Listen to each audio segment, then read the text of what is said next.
A long serrated knife is definitely part of the core set of knives everyone should have in their kitchen.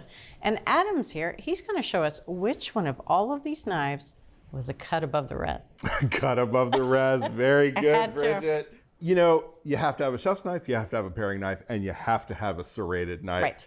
A lot of people call these bread knives because that's one of the main tasks that they're used for. Our lineup has 11 knives in it. The blade length was between 9 and 11 inches, and the prices range from $14 to $180 for these guys. Big range. We tested these on the things that they do best. Obviously, cutting through a crusty sourdough boule. We cut through challah. We also cut through layered sandwiches where we wanted the sandwiches to look neat and tidy at the end rather than sort of messy and askew. We cut Millionaire's shortbread because that's layered also. It's got the caramel and the chocolate and the shortbread at the bottom. And we cut through chocolate, which they do well. Let's talk about the blades first. Okay.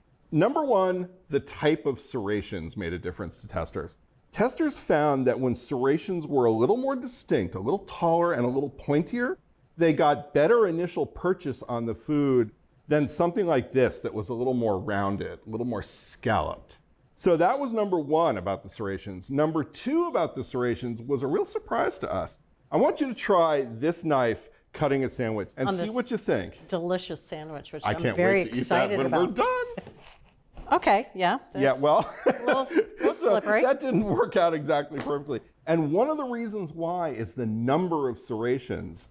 Testers found that fewer serrations were actually better. Why don't you go ahead and try that knife with the pointy serrations? Okay.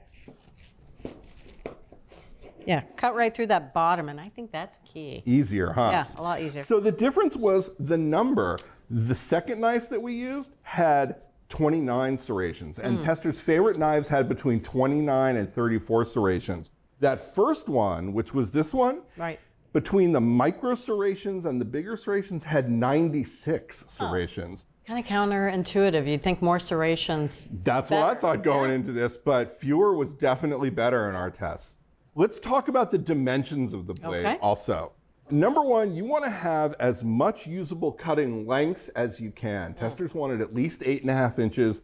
Some of them had as little as 7.25 inches, like this one. And I want you to try that knife cutting through that sourdough boule right there. All right, beautiful boule. I'm going to go gorgeous. Right through the center, and it's stuck because it's shorter than the bread. Yeah, it's only got 7.25 inches. So it didn't have enough serrations. There just wasn't enough length to get through the center of that. I mean. Yeah.